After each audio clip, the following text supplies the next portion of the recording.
We're fighting fire with fire, and we're going to punch these sons of bitches in the mouth. And we need to stand up to this authoritarian. We need to stand up at this moment. If you've got issues with what I'm putting out, you sure as hell should have concerns about what he's putting out as president. You have noticed a certain politician lighting up social media with long partisan tirades written in all caps, no less. Nope, not President Trump, but Gavin Newsom, California Democratic governor, who has taken an increasingly combative approach to Trump as he positions himself for a potential 2028 bid. My panelist brags. So just a look at some of the tweets here. All capital letters, Trump, and very Trump-like. It's obviously trying to goad Trump and get attention. Mm-hmm. Successful tactic? It's certainly working for Newsom, right? I mean, if you look at the fundraising, I believe he raised over $6 million within the first week of making this redistricting announcement. So he's getting attention. He's developing a small dollar donor base, in other words, and those are things you need to have if you want to run for president. The thing is, for Newsom, it feels like he's kind of been all over the map this year, right? If you remember back to the beginning of the year after Trump was elected, he launched a new podcast, had on people like Charlie Kirk and Steve Bannon. So it sort of feels like he's trying to find his footing as to what direction he's trying to go. Yeah, I mean, that was a good point, because during those podcasts, he was moderating on some social issues like trans women playing in sports, male sports. Now this is a very different approach. It's a combative take on Trump head on. Yeah, I think that's a great point Alex just made. It seems that he's trying to figure out what message translates. And what I think a lot of politicians are learning in our current media landscape is different messages on different mediums speak to different types of people, different types of voters. And so you can see him speaking a certain way on social media, not just to troll Trump, but also to get the enthusiasm from a certain segment of the Democratic base that wants to see fighters. But then if he goes on a certain type of podcast, his message is a little bit different because he knows the listeners of that podcast are a little bit different. And then when he's speaking to Democrats, maybe like high dollar donors in a private fundraiser, that message might be even different from the previous two. And that's kind of modern politics, so he's playing the game. But I think he is also trying to figure out what works. Gavin Newsom appears to be enjoying himself, right? And candidates who enjoy themselves, they don't always win, but they catch fire for a moment. And the challenge for him, and we have a long way to go before 2028, is he able to go sort of bottle this energy and save it and then unleash it when he needs it, which is the primaries in the states that we don't even know which states are going to be crucial and dispositive in 2028 in the Democratic primary states.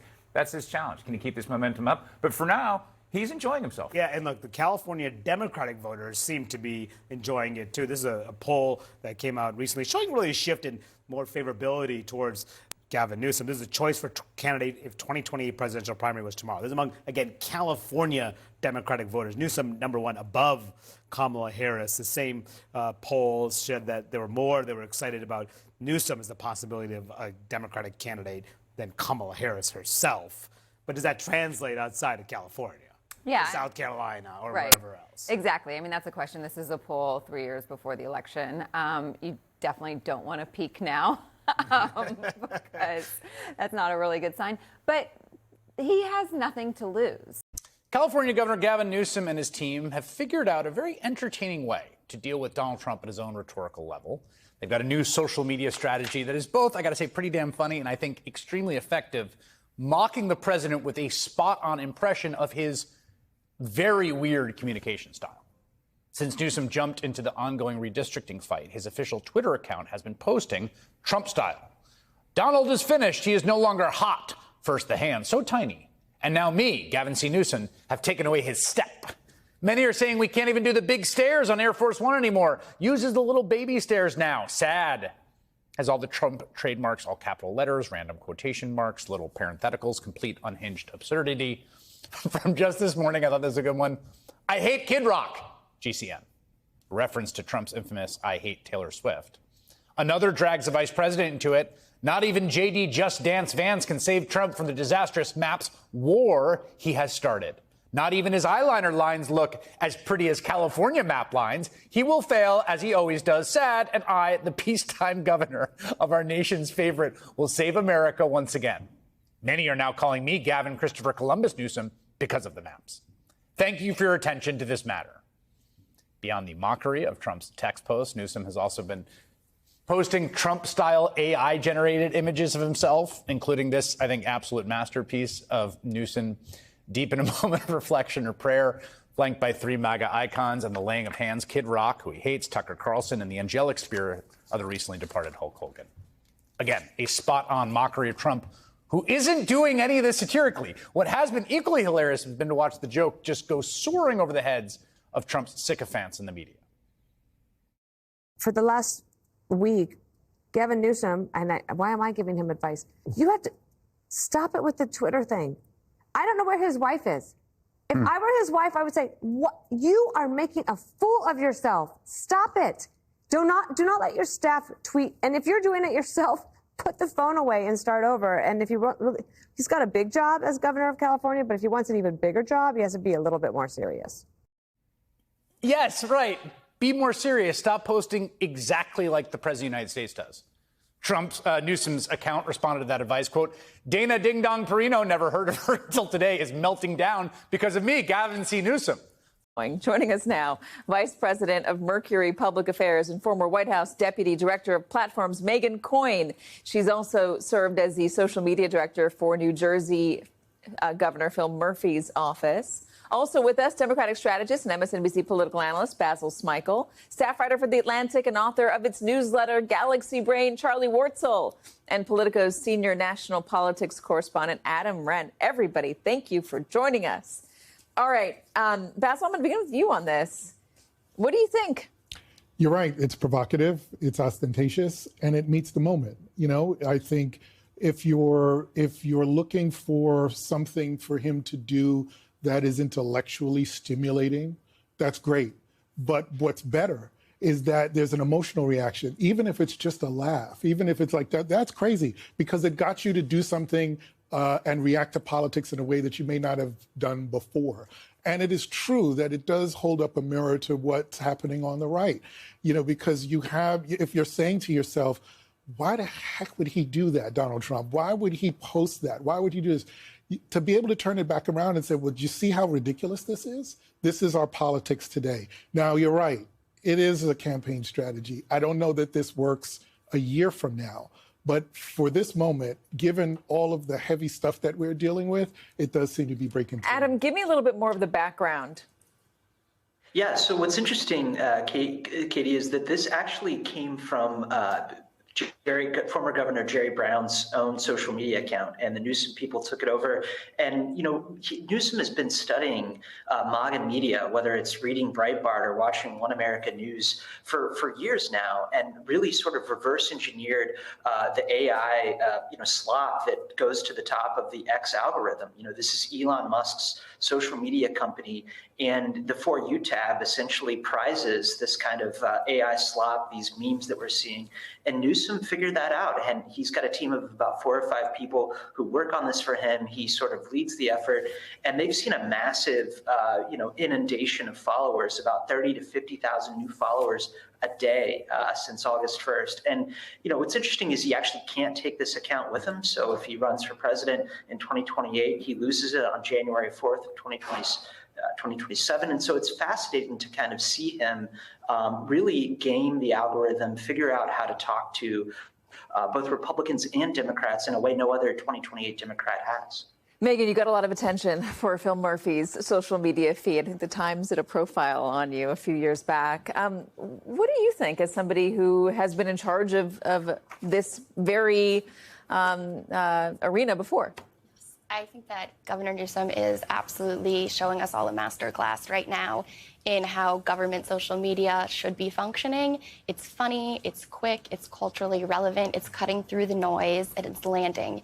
And it's sort of a win-win because it's energizing Democrats while really frustrating Republicans. They're sort of not sure how to react to someone meeting them where they are and copying their playbook. And Democrats really aren't used to someone standing up, calling Republicans out constantly and landing punch after punch after punch without flinching.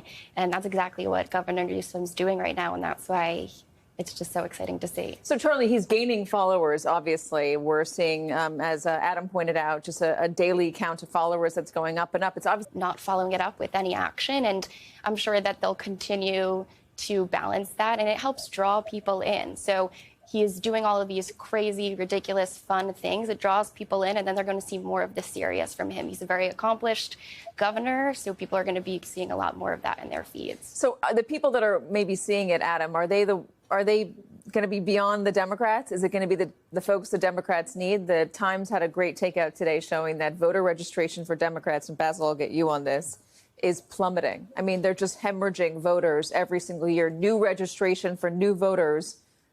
They're not coming out as Democratic. They're not ticking the Democratic box. So is this reaching those folks? Yeah, what's interesting is I talked to a New Hampshire Democrat, Jim Demers, whose job it is with Stand Up New Hampshire to sort of bring some of these 2028 candidates to this early primary state. And he told me that in the context of redistricting, Newsom is really breaking through to Democratic primary voters there. They see him as a counterweight to Donald Trump. They see him as a Democrat who is fighting Trump. And this X account, I think, is of a piece with that. It's framing him as someone who is taking Trump head on. Two people in the arena. The White House is officially responding to it with their own memes. And so I think it's breaking through beyond just people who are super online. And, real early state primary voters are hearing of what Newsom's doing around redistricting. They like it. And the X account sort of dovetails with that in a way that does break through. Basil? No, I think that's right. And look, there were two things that I heard earlier in my career that I apply to this moment, and that question about where Democrats are in the registration. Newsom continues to humiliate Trump, leaking out little things, dropping bombs, mocking him using his own language. I don't agree with everything that he's saying, of course.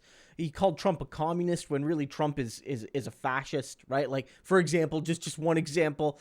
But it's undeniably working to piss off Trump and his supporters. And let's also be clear, it is energizing Democrats. You don't even have to like Newsom. You could, for example, looking ahead to 2028, support a different person. If I would probably be supporting Alexandria Ocasio-Cortez if she decided to run. But it's clearly working. It is absolutely working, because if you look at the polls right now, and it's extremely early, of course, Newsom is at the top. Yes, in part because of name recognition, but other famous people are on the list too, and other famous people have lots of name recognition, but he's clearly at the top, in part because he's taken a leadership role on a kind of national level at attacking Trump and attacking Republicans, and doing so in a way that sort of, if not abandons, at least sidelines respectability. He's going to swear at times. He's going to call people names. He's going to, attack right-wingers using their own tactics. He's going to use misleading AI and whatnot. He'll do it. He'll do it. Because at this point, if you're willing to, for example, if Trump's really a fascist and we believe that, then all bets should be off. Like this idea, we can't use the weapons of Trump against him. We can't mislead people. No, F that. If he's actually a fascist and you believe it, and maybe Newsom does, then he's like, I'm going to do anything it takes. I will, by hook or by crook, I'm going to take this SOB down. And people like that. So Newsom, who knows if this will flame out before 2028, if he'll be the nominee. I think he's too right-wing in a lot of ways. But right now, he's saying the things Democrats want to hear, and that's why he's being successful.